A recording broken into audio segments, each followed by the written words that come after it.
Dios le bendiga, iglesia. La gloria es de Dios. Esta mañana yo, en este ambiente que acabamos de vivir, no sé si se dan cuenta, hay pocas cosas que han de ser añadidas a este ambiente para que ocurra una ignición. ¿Quiénes me entendieron? Al ambiente de esta mañana solamente le hace falta pocas cosas para una detonación. Una detonación tiene que ver con fuego. Amén. ¿Quiénes están conmigo? Me gustaría que regresen acá arriba, por favor. Por favor, alguien que sea capaz de producir sonido. Sonido del cielo, uno de los músicos.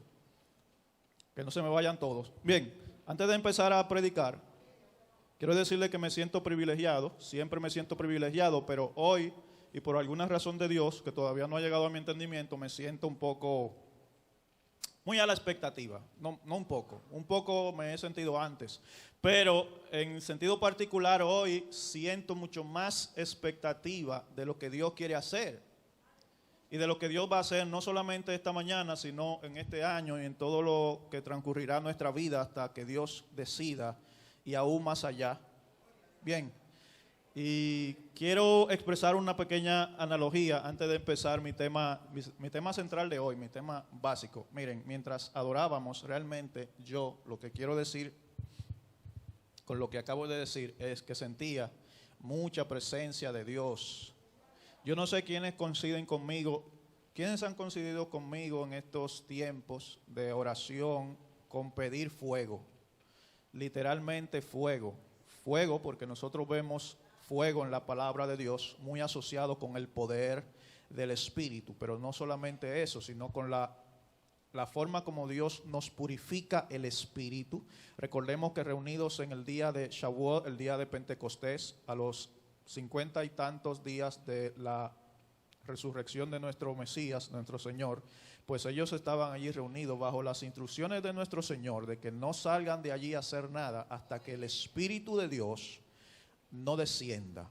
Y el Espíritu de Dios descendió con una inminente detonación de gloria, una experiencia visual y sonora donde había fuego de manera literal. En el Espíritu había fuego que todas las personas podían verlo, los naturales como quizás nosotros, los comunes como muchos, los simples. Cualquier persona podía atestiguar de que fuego ardía sobre la cabeza de estos que estaban reunidos bajo la obediencia de las instrucciones del Señor. Tiempo indefinido. Ellos se reunieron ahí tiempo indefinido hasta que esta manifestación de promesa del Hijo descendió sobre todos nosotros. ¿Quiénes entienden lo que estamos hablando? Bien, la iglesia necesita entender ciertos principios y patrones que Dios ha creado para bendecirnos. Así que nosotros, primera instancia, recibimos un llamado. Bien, ese llamado se manifiesta en nosotros como un entendimiento que muchas veces no podemos explicar con la intelectualidad. Pero a ese llamado debemos corresponder con ir a sus lugares altos, con ir a atender los tiempos de citación del Padre, sus tiempos en los que Él te dice, ven acá y descenderé a ti. Amén. No sé si me doy a entender. Entonces, ¿quiénes de aquí han tenido la oportunidad, la experiencia de que en su casa se vaya la luz? Entonces nosotros tenemos la dicha de tener apagones. Entonces, ¿quién de aquí no conoce la lámpara de trementina? ¿Quién no la conoce? Bien, las lámparas de trementina son un artefacto que se utiliza en República Dominicana, mi país, donde tenemos un depósito de trementina. Este depósito de trementina tiene una mecha que desciende, tiene una parte oculta, bueno, que se ve ya porque es de cristal, pero regularmente eso se hacía de aluminio, de metal. Una parte oculta, untada de trementina, es el combustible de hoy en día, pero que en los tiempos más remotos, el combustible original era el aceite. Así que la misma palabra de Dios utiliza las lámparas como símbolos. Y estas eran lámparas de aceite. Pero entonces esta mecha tiene una parte externa que recibe una chispa. Y solo cuando esta mecha está ungida de ese aceite, puede ser soporte esencial y combustible efectivo para la luz, para el fuego que baja del cielo. Pero fíjese que usted y yo podemos ser una lámpara. De hecho lo somos simbólicamente, conforme el lenguaje que en muchas ocasiones nos presenta las Sagradas Escrituras, un lenguaje simbólico. Recordemos que habían 10 vírgenes y unas fueron contadas como insensatas porque no fueron a tiempo a buscar aceite. Para todos ustedes que han tenido la bendita experiencia de la que ya yo les hablé antes, el prender una lámpara de esta sin trementina, ¿qué produce? ¿Qué? Humea. ¿Es cierto? ¿Han intentado prender una lámpara sin trementina? ¿Qué hace? Hace varias cosas. Humeadora, sí. Humeadora. Hace dos cosas. Cuando la lámpara está seca, la mecha está seca. Cuando la mecha está seca, la mecha se quema. Cuando la mecha se quema, la mecha humea. Cuando tú procuras un poco de luz para alumbrarte, lo que estás produciendo es una bomba de humo en tu casa que fácilmente pierde la casa por 2 horas, porque hay que salir, todo el mundo tiene que salir, o sea, y sale todo el mundo medio mareado por el humo y ese tipo de cosas. Así que esta mañana, al igual que nuestro ministerio de adoración que acaba de emanar de ellos esa luz, yo pretendo, como predicador, ser una lámpara que al final y al cabo les arroje luz. Amén. Y ya nosotros todos sabemos que el producto de la comunión con Dios es lo que nos va a hacer cultivar este aceite. El depósito debe ser llenado antes de nosotros caminar y ser portadores de la evidencia del poder. ¿Por qué Dios no hace descender su fuego hoy en día sobre lámparas secas? ¿Por qué Dios no hace descender su fuego hoy en día sobre lámparas secas? Porque fácilmente podemos morir. Podemos quedar achicharrados. Entonces Dios lo que nos está descuidando. Ahora, viendo una lámpara con trementina o con aceite encendida, y si usted quiere, recuérdese cuando usted era pobre y no tenía inversor en su casa, cómprese una lámpara o desempólvela, porque siempre hay alguien que tiene una guardada por si acaso. Préndala con trementina y dése cuenta que usted ve que el fuego no hace contacto directo con la mecha. Hay una parte entre el fuego y la mecha donde precisamente está la temperatura más elevada y se ve como vacío. Pareciera como que el fuego no toca directamente la mecha. Yo le estoy hablando misterio. Yo le estoy hablando misterio desde nuestro contexto cultural, porque todos aquí somos dominicanos. No bote su lámpara, desempólvela. Vamos a predicar la palabra de Dios en esta mañana. Bien, bajo el tema de hagan lo que Él les diga. Necesito más o menos la ayuda de ustedes, prestándome bien realmente atención, porque regularmente yo suelo, cuando yo predico, hay muchas palabras que yo digo así, a veces no entiendo. A veces no tengo realmente, no veo como que me entienden mucho. A veces, yo sé que a veces me voy por las ramas, pero yo necesito que me presten atención y yo necesito que realmente puedan escribir algunos conceptos que les voy a compartir. Todo lo que sea necesario, como le inquiete el Espíritu de Dios. Ese Espíritu que quiere descender sobre nosotros con fuego, pero ese Espíritu que nos ama, que nos preserva y nos permite entender que necesitamos ir al aposento alto, que necesitamos cultivar ese aceite. Recuerden que todos en el Pentecostés acudieron a un mandato de nuestro Señor Jesucristo. Acudieron a unas instrucciones, fueron fieles sobre la base de unas instrucciones de no bajar a hacer nada, no visite a nadie, no me le lleve tratado a nadie, no me le diga un Dios te bendiga a nadie, si antes no bajó sobre ustedes mi Ruach HaKodesh, mi Espíritu Santo, mi promesa, esta promesa de poder, la que te va a garantizar la vida, la que te va a garantizar que tú seas canal y conducto del reino de mi Padre del cielo aquí a la tierra. Entiende que tú eres una antena de Dios.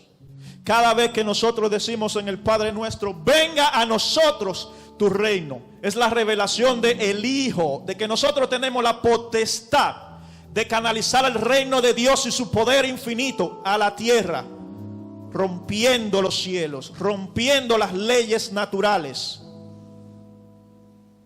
Venga a nosotros tu reino, el poder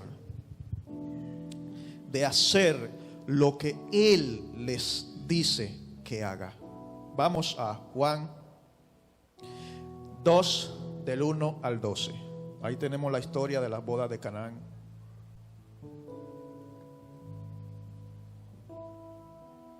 Es una historia en la que culturalmente nosotros decimos que ocurre el primer milagro de Jesús, nuestro Señor, nuestro Mesías. En el nombre del Padre, del Hijo, del Espíritu Santo. Y quiero hacerle una advertencia, aunque esté leyendo ahora mismo, partiendo desde la Reina Valera del 60.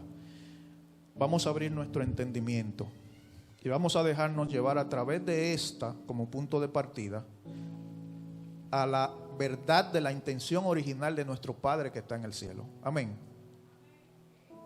Voy a orar antes de todo. Padre, bendito seas, grande y alabado sea tu nombre. Te amamos, Señor, haz conforme a tu propósito. Dinos y haremos, pero danos la oportunidad y la capacidad de obedecer. En el nombre de Jesús. Amén. Y dice así: al tercer día se hicieron unas bodas en Caná de Galilea, y estaba allí la madre de Jesús, y fueron también invitados a las bodas Jesús y sus discípulos. Y faltando el vino, la madre de Jesús le dijo: no tienen vino. Jesús le dijo: ¿qué tienes conmigo, mujer? Aún no ha venido mi hora.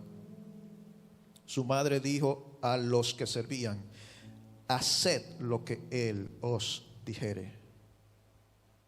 Voy a repetir. Su madre dijo a los que le servían, haced todo lo que os dijere.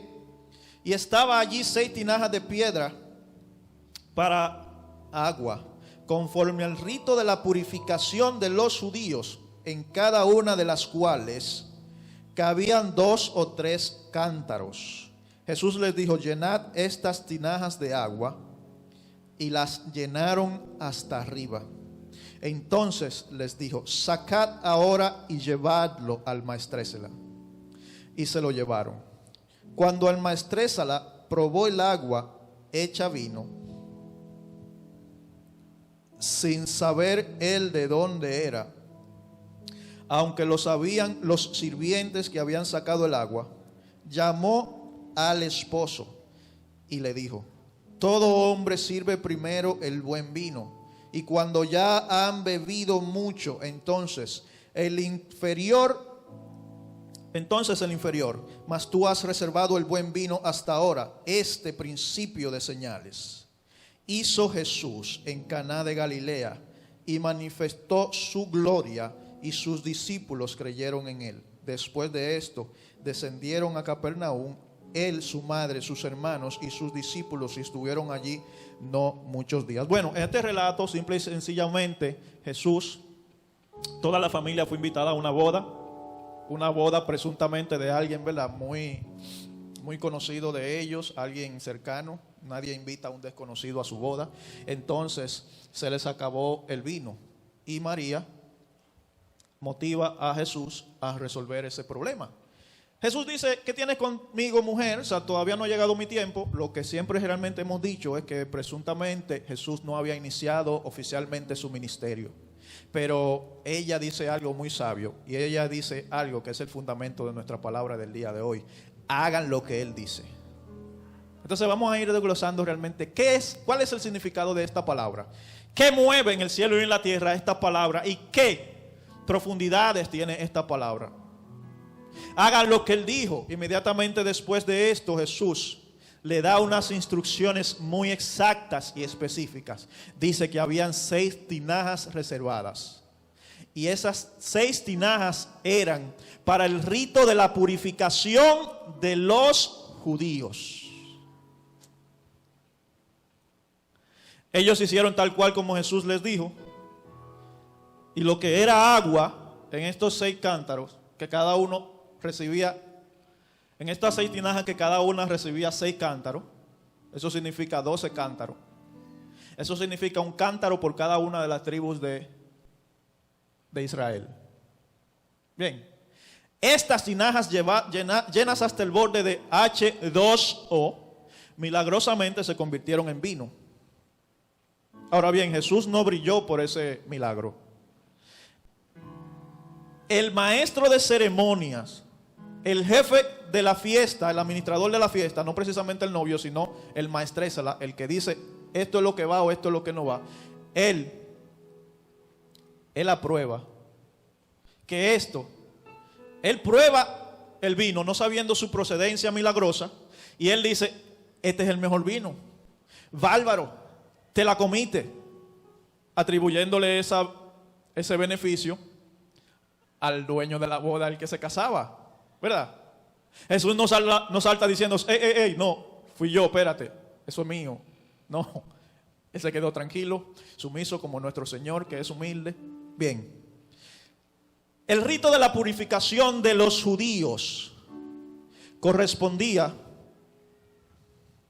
a un ritual de tradiciones orales.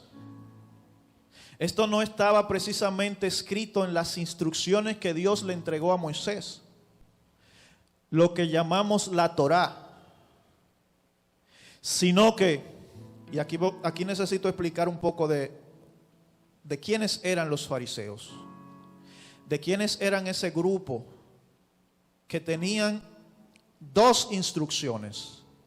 Una era la que Dios les había entregado en el monte Sinaí en los tiempos de Moisés, y otra era tradiciones que se transferían de generación en generación, pero que solamente eran verbales. Los fariseos inician en aproximadamente el año 530 al 580 antes de Cristo.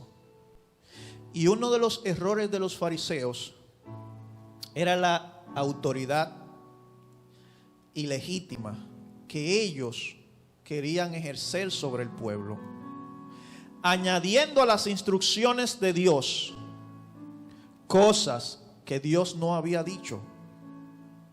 Por eso estas eran las tradiciones de los judíos y no la palabra de Dios. Conforme al rito de la purificación de los judíos,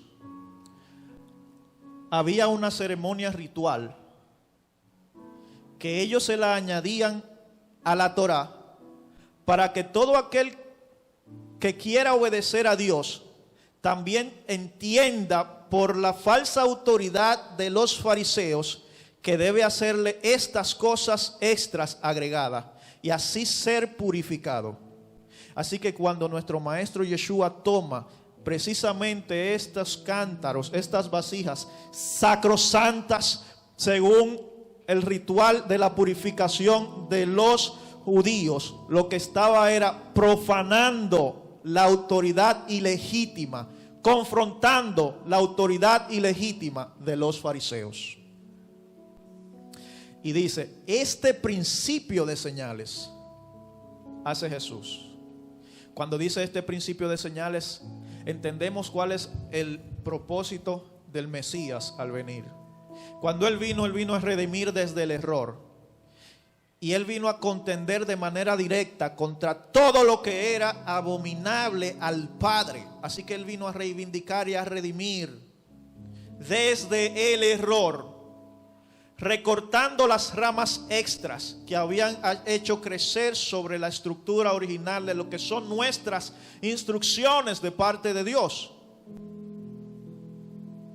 Para hacerle un poco más sincero y bueno, más claro, y dejar más un aporte didáctico antes de pasar de la parte intelectual a la administración, voy a arrojar esto para los que realmente tienen un espíritu joven, independientemente de la edad. ¿Quiénes tienen un espíritu joven? Aquellos que siempre viven indagando, aquellos que se levantan de madrugada, aquellos que quieren la verdad, aquellos que no tienen paradigma, aquellos que son más que un odre viejo, un odre nuevo.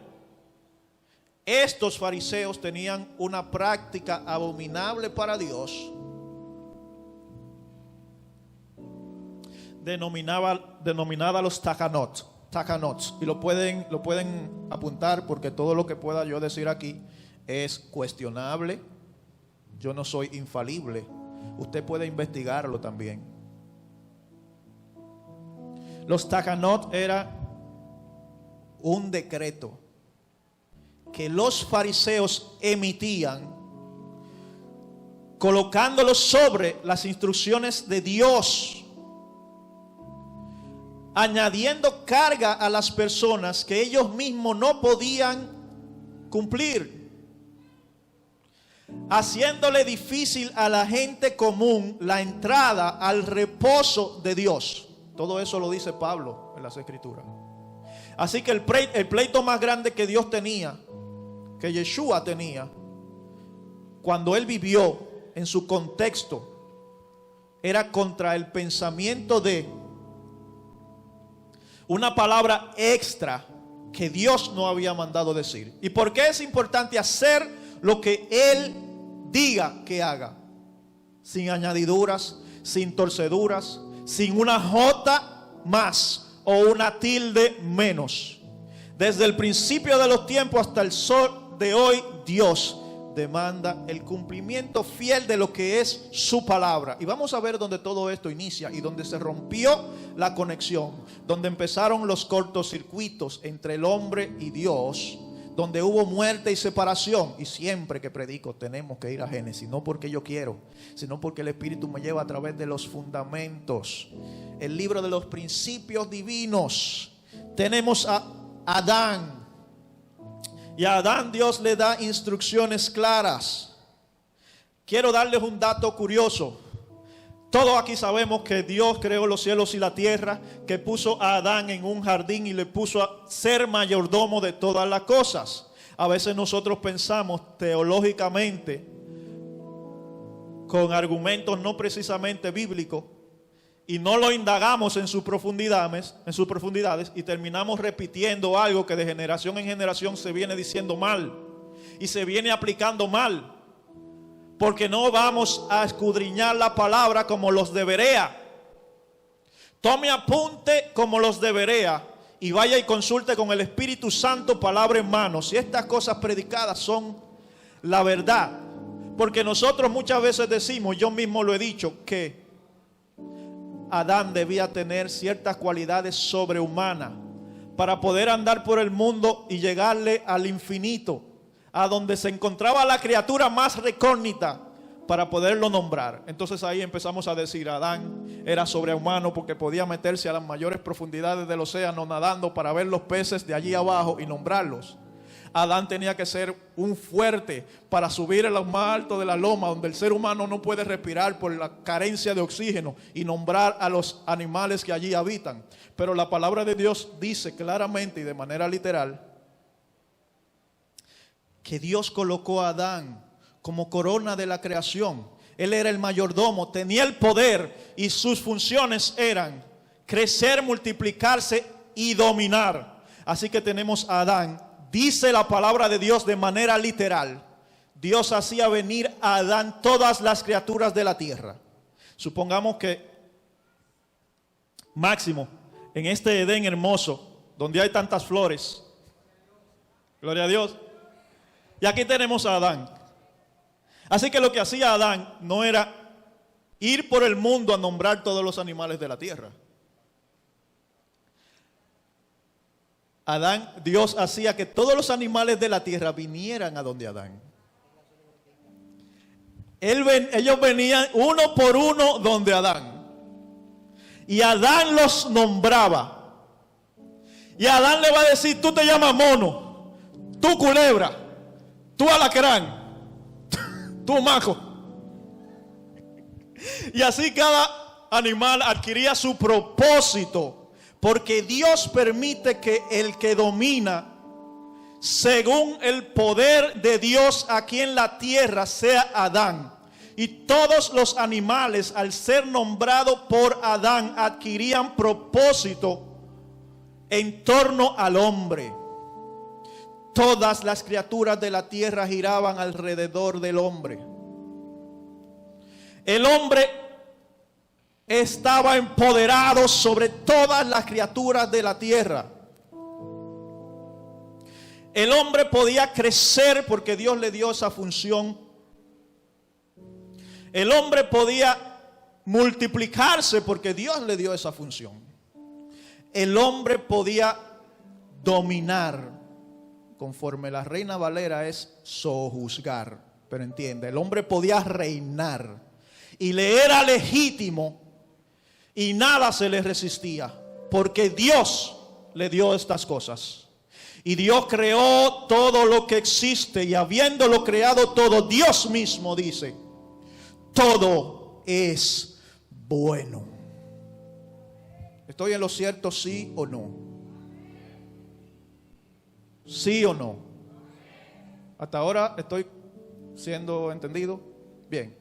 Una de las cosas que también muchas veces predicamos mal es que a partir del pecado original entonces necesitamos trabajar. Lo cual no es cierto. Simplemente lo que se añade es el dolor a nuestro trabajo. Pero de Dios, Adán tenía trabajo que hacer. Entonces las ordenanzas de Dios no empiezan a partir de que Dios las imparte por escrito a Moisés, sino desde el principio en Edén. Había trabajo que hacer. Había para el hombre tarea y trabajo. Había para el hombre un objeto de obediencia, porque Jehová dijo y hemos de hacer. Pero el gran problema cósmico de el ser humano es precisamente cuando desacató, cuando empezó a ser diferido de lo que Él dijo que hiciéramos. A partir de ahí empezamos a hacer un cortocircuito. Empezamos a chipear. A partir de ahí viene la muerte. A partir de ahí nuestro trabajo es con dolor. A partir de ahí la tierra produce espinos, y la adversidad que había en Satanás empieza a hacernos la pelea. Porque ahora el crecer nos duele. Ahora sí, las bestias no venían a nosotros, sino que teníamos nosotros que caerles atrás y desarrollar ciencias intelectuales y tecnologías rudimentarias para dominarlas. Adán, acércate ahora a ese león hambriento. Ay, ñeñe, no hay león que te obedezca, porque dejaste de hacer lo que él te dijo. Sí, y dice palabra de Dios en Génesis 2. Vamos conmigo, los amantes de las instrucciones del Padre de los cielos. Los amantes de las instrucciones del Padre de Dios, ¿dónde están aquí? Los amantes de las instrucciones del Padre Dios, ¿dónde están aquí? ¿Quiénes van a hacer lo que Él dice que haga? ¿Quiénes van a hacer lo que Él dice que haga? ¿De quién es Yeshua es Señor? ¿De quién es Cristo Señor?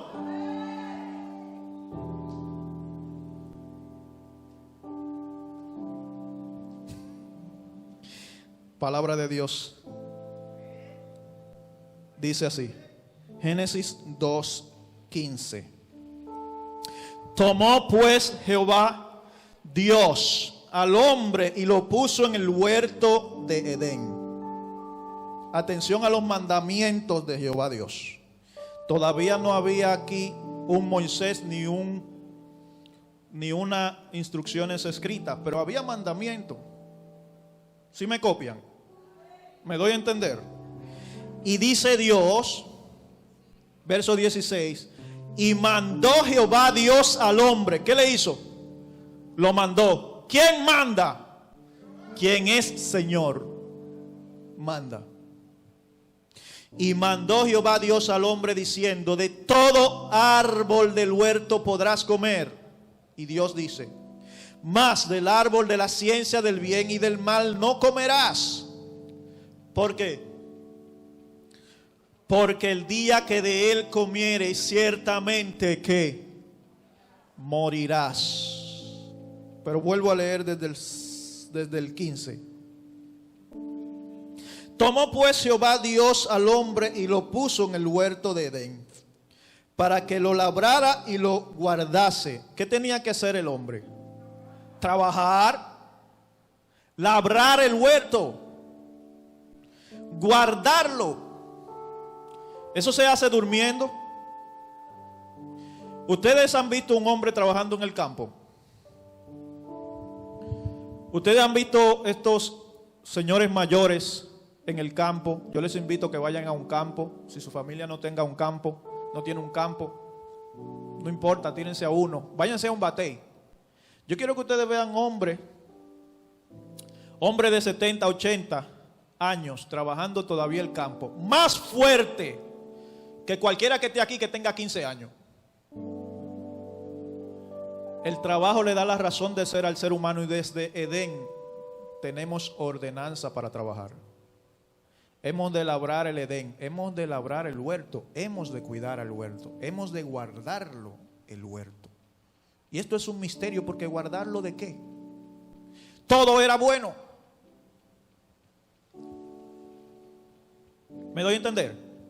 En este contexto donde todo era bueno, donde Dios lo había creado perfecto, donde al día 6, cuando Dios crea el hombre, ya todo está creado. Al ser humano solamente le queda vivir, manteniendo el orden de lo que había sido creado, todo bueno. Pero el ser humano decide, a pesar de las advertencias de Dios de que el día que comiere de la fruta que no debía comer iba a morir, él decide por su propia cuenta tomar la opción de comer. Claro, esto no quita que la serpiente le proporcionó otras palabras. La serpiente lo motivó, pero la serpiente no le puso la fruta en la boca. Lo de la serpiente son puras palabras. Atención, lo de la serpiente son puras palabras. Con la palabra fue creado el mundo. Y ese mismo poder de la palabra para procrear hacia adelante está en el hombre. Y la serpiente, con puras palabras diferidas de la palabra de Dios, empieza a hacer su trabajo. El ser humano cae. ¿Por qué cae el ser humano? Porque no hizo lo que tenía que hacer. ¿Y qué era lo que tenía que hacer? Lo que Dios le dijo que hiciera. El primer ser humano vivía en el esplendor inimaginado. Todas las criaturas de la tierra le obedecían y para él era fácil dominar. El viento y los mares le obedecían y para él era fácil dominar. Él él trabajaba en un huerto donde las plantas daban su fruto a su antojo y él podía dominar. Pero toda la caída viene cuando se perdió ese principio, cuando el ser humano desacató el hacer lo que él pide que haga. Y tú te preguntarás, ¿por qué este mensaje hoy aquí? Bien, vamos a seguir a través de la Biblia, porque nosotros realmente sabemos de un personaje que es, o mejor dicho, de una persona, porque también nosotros decimos personaje como si se tratase de una novela o de una obra de teatro, pero eran personas, eso son historias reales. Bueno, nosotros tenemos a uno que es el padre de la fe, cuyo nombre es originalmente Abraham, pero que Dios lo renombra añadiéndole una letra. Esa sola letra le da un atributo de fertilidad. Esa misma sola letra que Dios le añade a Abraham, la H, Él se la añade también a Sara, y también por esa misma sola letra todo su destino es sincronizado a la designación divina que había escrita en los cielos para esta pareja bendita. Él es el padre de la fe y ella es madre de todos. Bien, entonces Abraham se convierte en el padre de la fe, conceptualmente hablando, culturalmente hablando y efectivamente hablando.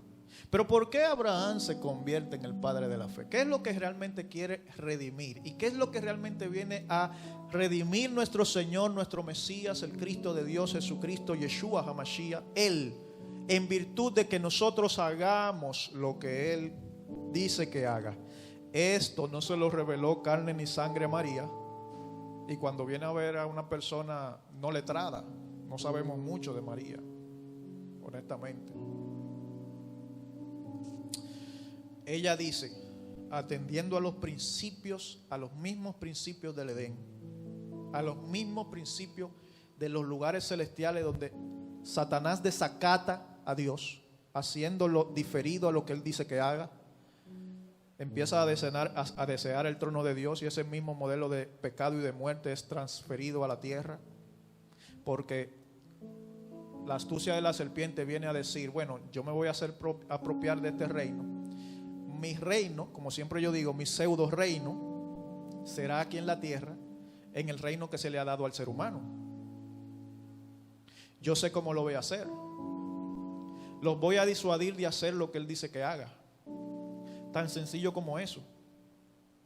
Los voy a hacer caer de una conciencia eterna donde todo es bueno, a una conciencia donde ahora el trabajo me cuesta, me duele, crecer, multiplicarme y dominar será difícil porque las bestias del campo dominarán sobre mí.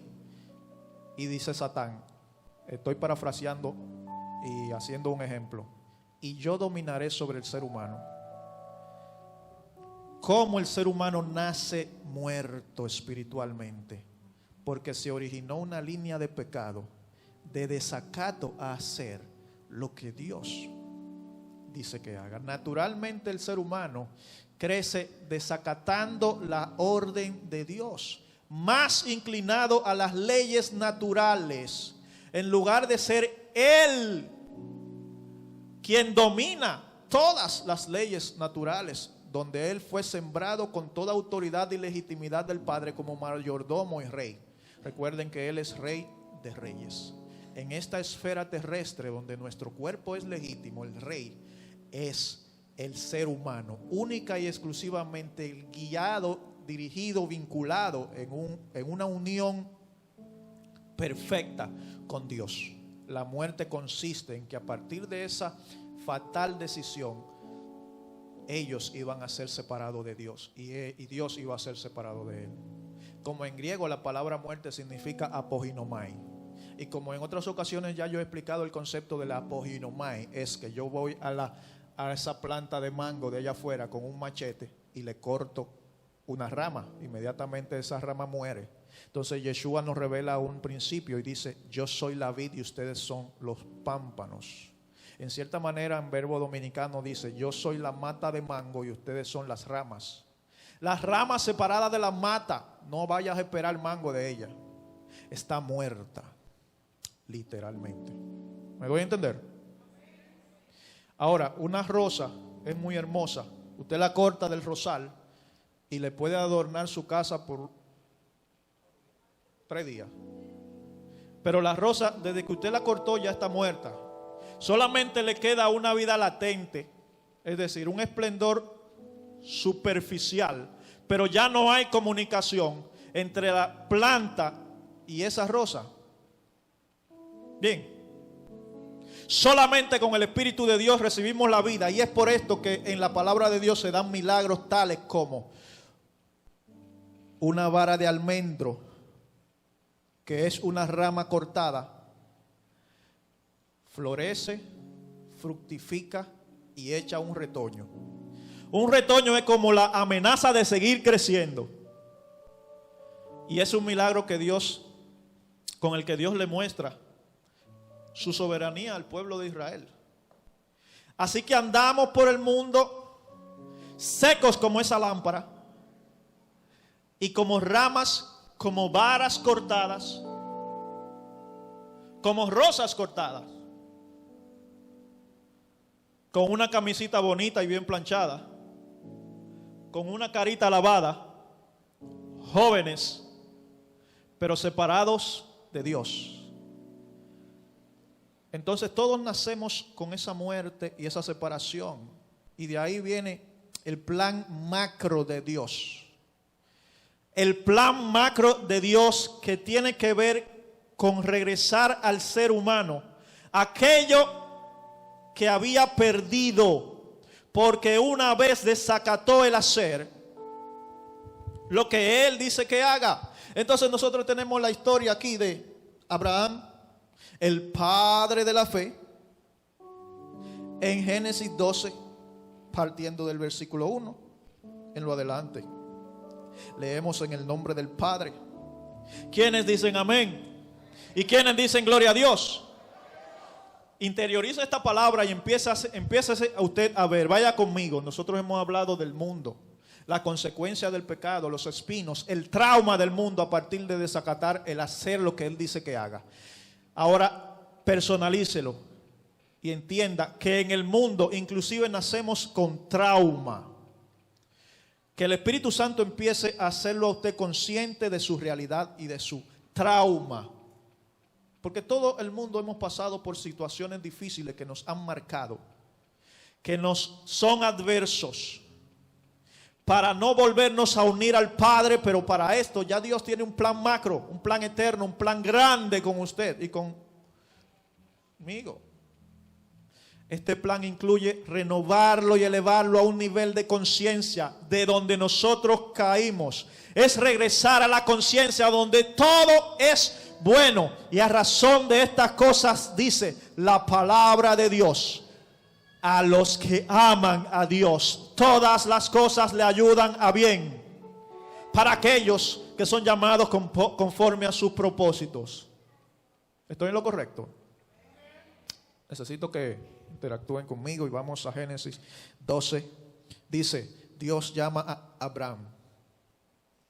Pero Jehová había dicho a Abraham: vete de tu tierra y de tu parentela y de la casa de tu padre a la tierra que te mostraré, y haré de ti una nación grande, y te bendeciré y engrandeceré tu nombre, y serás bendición.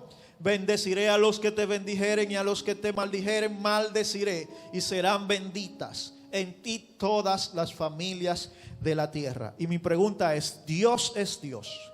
¿No podía Dios? ¿No podía Hashem? ¿No podía el Olam? ¿No podía el Shaddai hacer lo que Él quería hacer con Abraham donde Él estaba? Respóndame esa pregunta. ¿Podía o no podía? ¿Todos están seguros de eso? Podía. Pero por causa de la conciencia caída de Abraham, del mundo, de ustedes y la mía, con la que todos nacemos heredando de Adán la muerte, necesitábamos volver a entrar a un mundo de pacto con Dios, retomando lo que soltamos en Edén. ¿Y qué soltamos en Edén? El hacer lo que Él nos dice que haga. Amén. Entonces tenemos a Dios dándole instrucciones específicas, dándole Torah, que literalmente significa instrucciones, dándole ley. Y ahí le tiré una palabra que a usted no le gusta: ley. La gran confusión entre la ley y la gracia, cuando la ponemos en un cuadrilátero a pelearse una con la otra, es porque no sabemos que en la conciencia del todo bueno de Dios son ambas una misma cosa, amigas en pos de la vida. ¿Sobre qué fundamentos el Señor es tu Señor? Vamos a abrir un paréntesis porque a eso vamos al final de la palabra. Entonces, Dios le dice a este hombre, conforme a su misericordia, conforme a su soberanía de Dios, una lista pequeña de cosas que tiene que hacer. Tan sencillo como salir de su tierra y de su familia. Dios no les está diciendo a ustedes que abandonen su familia. Vamos por partes. Dios le está diciendo: vete del espacio cultural donde lo que se te alimenta es el hacer otra cosa que no sea lo que Dios dice que haga. Vete de los comedores donde se sirve carne a los baales.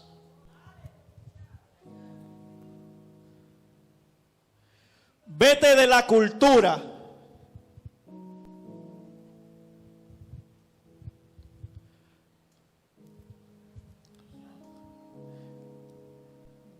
donde se hacen pactos satánicos para garantizar la seguridad.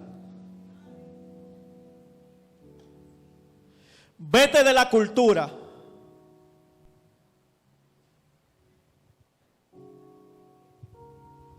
donde hay que degollar un pollo todos los Viernes Santos. Vete de la cultura donde tienes que ir a hacerle un culto al varón de cementerio. Satu coman soja.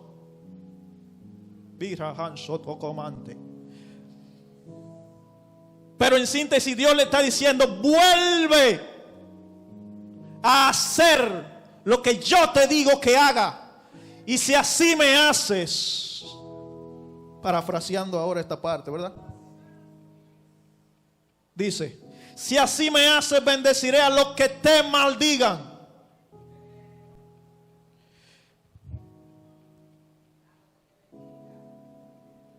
Bendeciré a los que te bendigan, y a los que te maldigan, maldeciré. Iglesia, haga lo que Dios le diga que haga, aunque sea ridículo, aunque sea tonto para la sociedad que te rodea. Aunque tu misma concepción humana y tus paradigmas digan que tú te estás volviendo loco, loca o loquita. Porque a veces nuestra propia mente nos juega en contra y se levantan nuestros paradigmas atendiendo a culturas que absorbemos desde antes de tener uso de razón. Aún estamos en el vientre y nuestra conciencia viene dañada y nuestra razón empieza a ser contaminada por los dichos que están gravitando de nuestras generaciones malditas y torcidas en el mundo de la muerte y el pecado. Porque esta herencia de muerte viene desde Adán por desacatar el hacer lo que Él nos está diciendo que haga, por desacatar las instrucciones de Dios, por desacatar la ley de Dios, por desacatar los mandamientos del Eterno. Yo no vine a abolir la ley, yo vine a cumplirla. Yo vine a redimir la verdad de hacer lo que Él dice que haga. Hey, yo vine a cumplir los mandamientos y a enseñarte que yo soy el Señor del Shabbat, el Señor del sábado. Él dice: traigan a mí todas las cargas y yo les haré descansar. Yeshua viene a hacer todo lo que está escrito de Él, todo lo que el Padre le dijo que haga, y en esto redime nuestra conciencia caída de luchar y contender contra el espíritu de la vida y el espíritu de verdad. Yo no sé a quién Dios le está hablando hoy. Yo no sé quién se está debatiendo entre lo que Dios dice y lo que yo siento hacer. Ay. Gloria. Gloria. Dígalo duro, mi hermano. Gloria.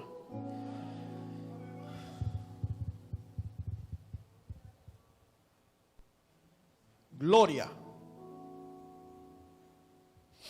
Bien. Entonces tenemos a María. Previamente a que Jesús empiece de manera oficial su ministerio, hagan lo que Él le dice que haga. Él es el vínculo entre la estancia donde todo era bueno y los tiempos de hoy en día. Crecer en esta naturaleza caída, en esta conciencia de desacato y de muerte, duele. Crecer duele. Multiplicarnos, resulta que ahora somos estériles por el pecado. Dominamos hasta que aparece un ratón en mi casa. Yo tengo que salir de mi casa y dejarle la casa a mi ratón. Señores, uno se ríe, pero es verdad. Dominamos hasta que te dicen que te van a quitar la casa. Entonces ahí nos derrumbamos. Entonces ahí quien domina sobre ti es el miedo y el temor, y no de Jehová. Pero Dios está aquí para traer su espíritu, el mismo espíritu prometido por el Hijo. El mismo espíritu que te hace volver a dominar. Yeshua, nuestro Señor Jesucristo, en las regiones celestiales, mucho tiempo antes de que usted y yo naciéramos, mucho tiempo antes de Adán inclusive, estaba allí un Cordero de Dios. Escucha un clamor. ¿Quién abrirá los sellos? ¿Quién será capaz? ¿Quién será capaz de abrir los sellos? Dice Yeshua, dice el Cordero: heme aquí, envíame a mí. Heme aquí, envíame a mí. Obviamente el Padre le dijo: ve. Ustedes saben lo que representa ese documento, ese rollo que estaba sellado por 7 sellos. Vamos a ver, que le voy a desatar un misterio aquí, un código fuerte. Este papiro, este documento representa el título de propiedad de la tierra, que ya no era de la posesión humana, que ahora era de la posesión del adversario. Y solamente Yeshua podía romper estos sellos. Y era Cordero para que por el derramamiento de su sangre podamos nosotros ser redimidos y estos sellos y este título de propiedad sea liberado y devuelto a quien en Dios somos los mayordomos. Pues cuando nosotros caímos, empieza a haber un desorden, empieza a haber una vaciedad, empieza a haber una carencia, un cortocircuito, empieza a haber muerte. Ahora les voy a decir algo un poco más curioso. Abraham, nuestro padre de la fe, recibe la promesa de que en sus semillas serán benditas todas las naciones de la tierra. Luego el apóstol Pablo explica que su semilla es Yeshua. Él habla de que todas las naciones de la tierra serán benditas, independientemente del pueblo hebreo. Pero Dios pone en su orden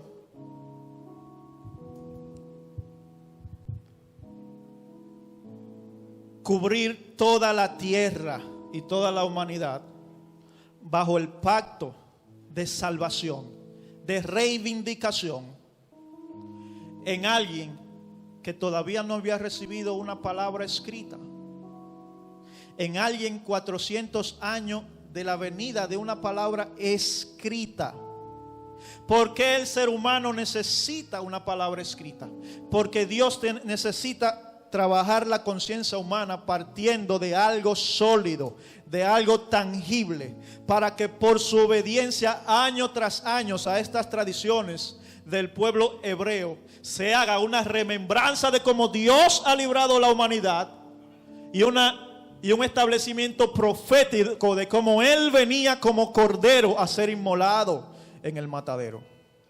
Así que años tras años la conmemoración de estas fiestas solemnes de Jehová le dicen al mundo: Dios es Dios, creador del cielo y de la tierra, que libró a Abraham hasta las generaciones presentes, pasando por un tiempo de cautividad y de exilio, donde puede estar tu alma y la mía.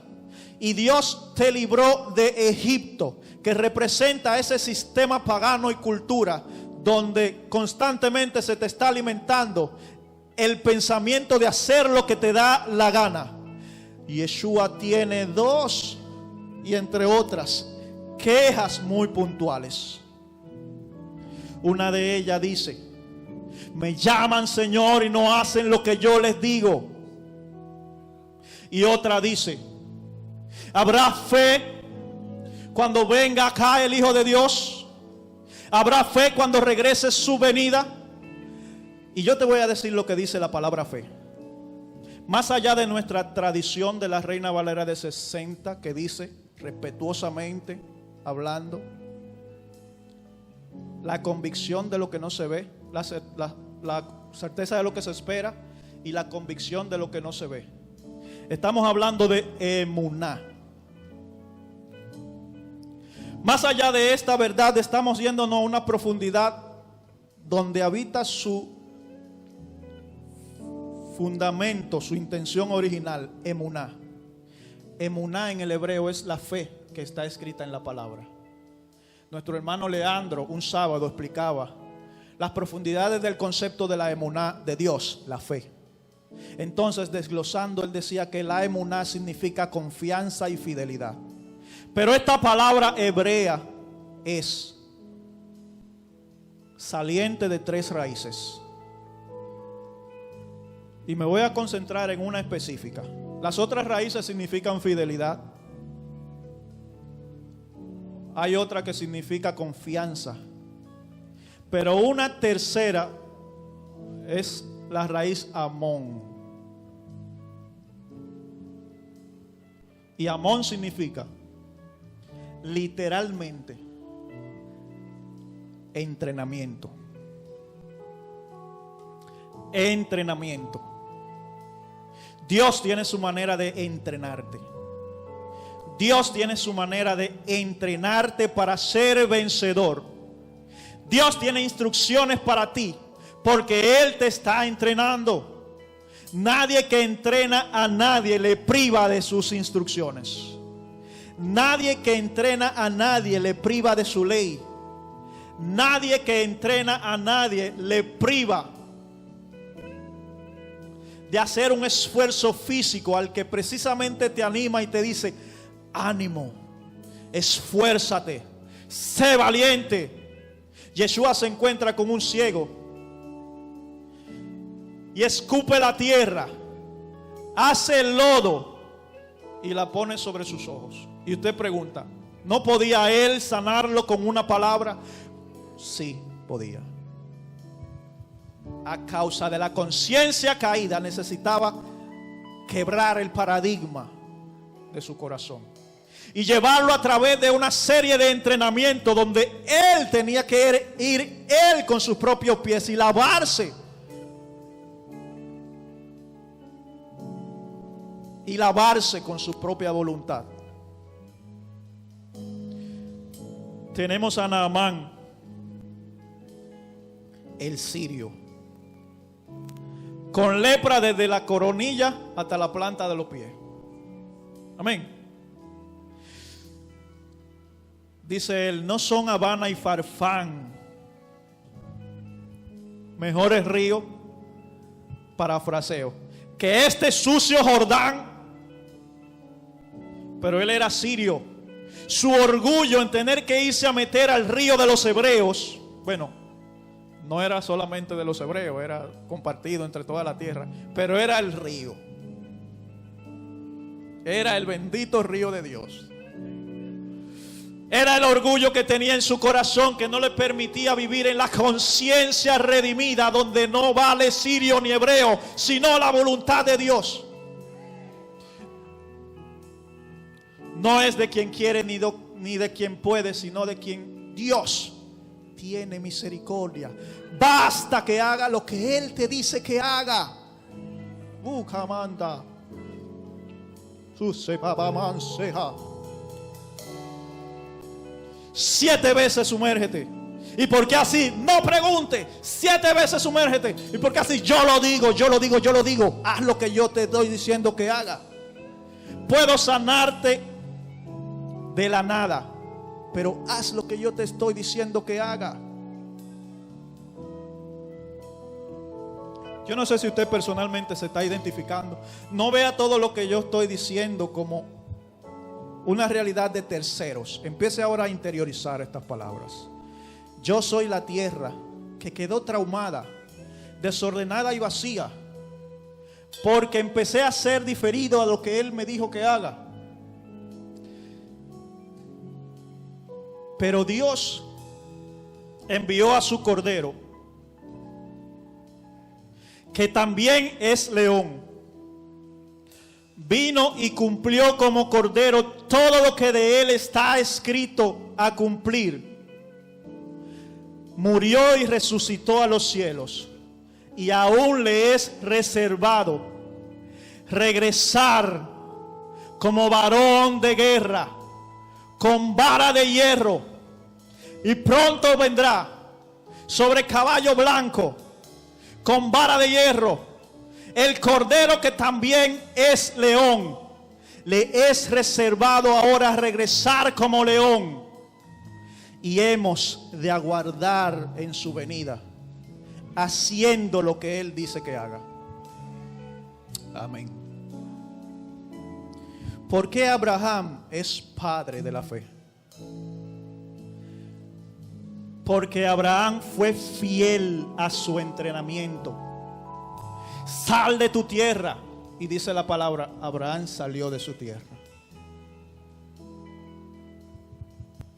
Sacrifícame a tu hijo. Y dice la palabra, va Abraham y sacrificará a su hijo. No había ni un solo elemento que me pueda hacer decir a mí como un simple predicador que Abraham pensó, dudó hacer lo que Dios le dice que haga.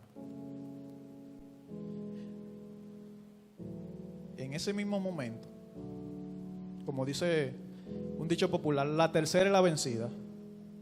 Cuando él tenía la daga en la mano, casi degollando a Isaac, Dios envía a su ángel y le dice, párate ahí. Yo me imagino que el ángel dijo, no, pero esto es increíble.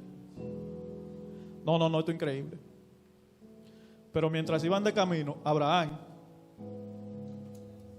fiel al entrenamiento de Dios, fiel a las instrucciones de Dios, él estaba conectado a lo que ya sus ojos no podían ver.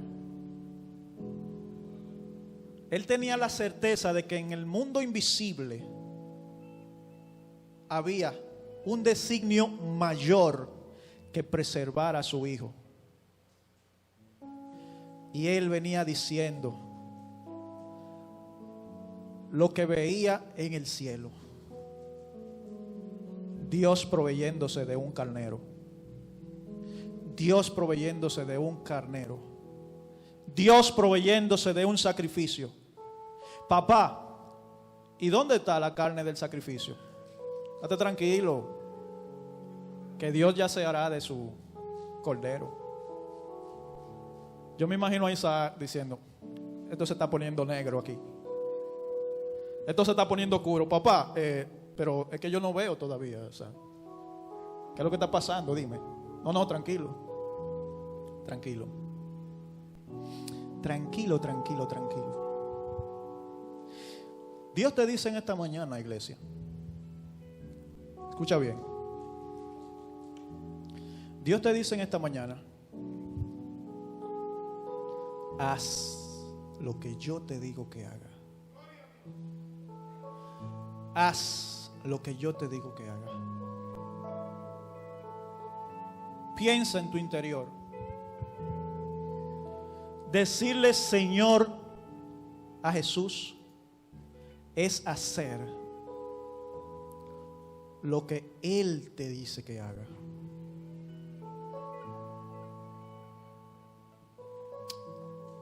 La fe no es un credo virtual.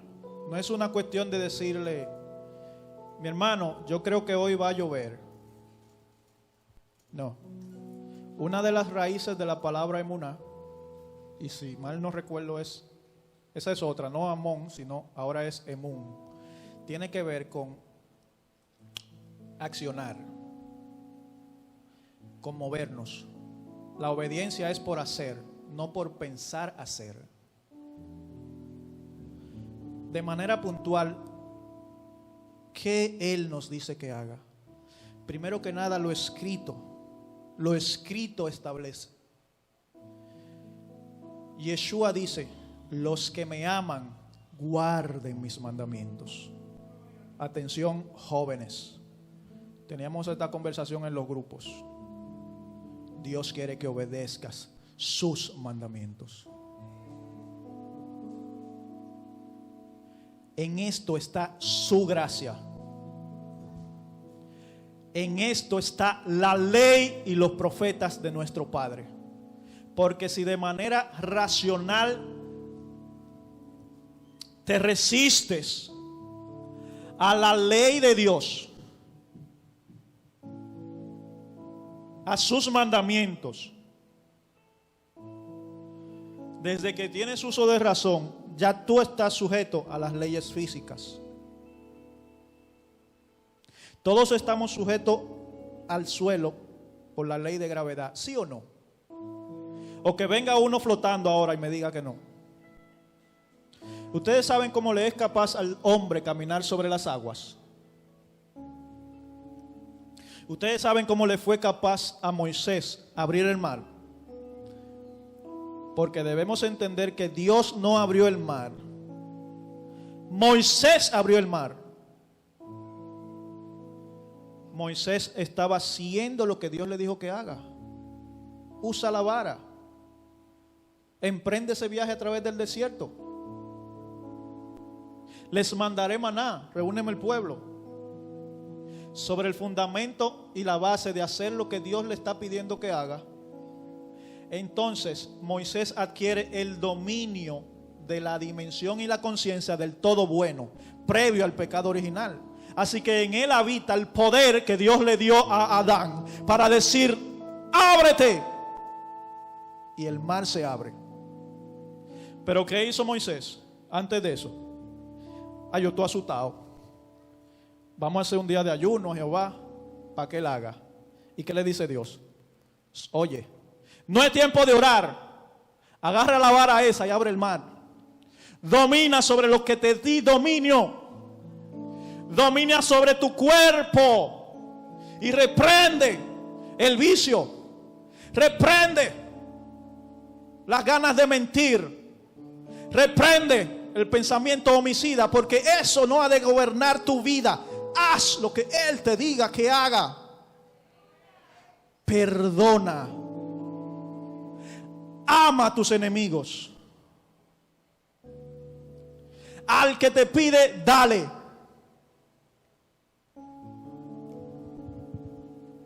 Vamos a ponernos de pie. Al que te pide, dale. Mayor que todos los mandamientos es el amor. Y la Torá y los profetas no tienen ningún argumento en contra de esto. Todo el que obedece religiosamente la palabra de su ley y no tiene amor, de nada le sirve. El amor te lleva a una conciencia donde todo es bueno, porque aún las obras de tu adversario son para promoverte. Ustedes recuerdan una analogía que yo le hice un miércoles. Quizás no muchos lo pudieron ver. Supongamos que tenemos un burro y que hay individuos malvados que agarran ese burro, hacen un hueco en el piso y solamente por amor a la maldad meten el burro con la intención de sepultarlo vivo. Entonces este Satán empieza a vertir cántaros de tierra sobre el burro. Sobre el burro. Sobre el burro. Solamente si el burro deja dominar sus mandamientos, se queda pasivo, al burro la tierra le da por las rodillas. Vaya usted a saber dónde están las rodillas del burro. Y el burro se queda, está recibiendo la muerte. El burro en ese momento no tiene instrumento para defenderse, no tiene palabra, está torcido, vive ambivalente, vive errante, vive en una naturaleza caída donde entiende que es un miserable, que no hay un Dios que ha peleado por él, que no tiene armas espirituales como la tiene usted y yo, pero un burro con armas espirituales, entendido de quién es su autoridad, va a decir: gloria a Dios, échame a tierra. Gloria a Dios, échame a tierra. Gloria a Dios, échame a tierra. Y se va a sacudir el burro, glorificando a Dios, diciéndole a Satanás que lo quiere matar: échame a tierra. Cuando el burro se venga a dar cuenta, esa tierra que está para hundirlo, ya él está sobre ella. De manera que puede ser libre e irse a andar. A los que aman a Dios, todas las cosas le ayudan a bien. Atención. A los que aman a Dios, hasta el diablo trabaja para su crecimiento. Porque no tiene opción Satanás. Está atado a los principios de Dios. A los que aman a Dios, las tinieblas les son colocadas de alfombra por debajo de los pies. ¿Eso lo dice la Biblia, sí o no? Las tinieblas son colocadas debajo de tus pies. Amén.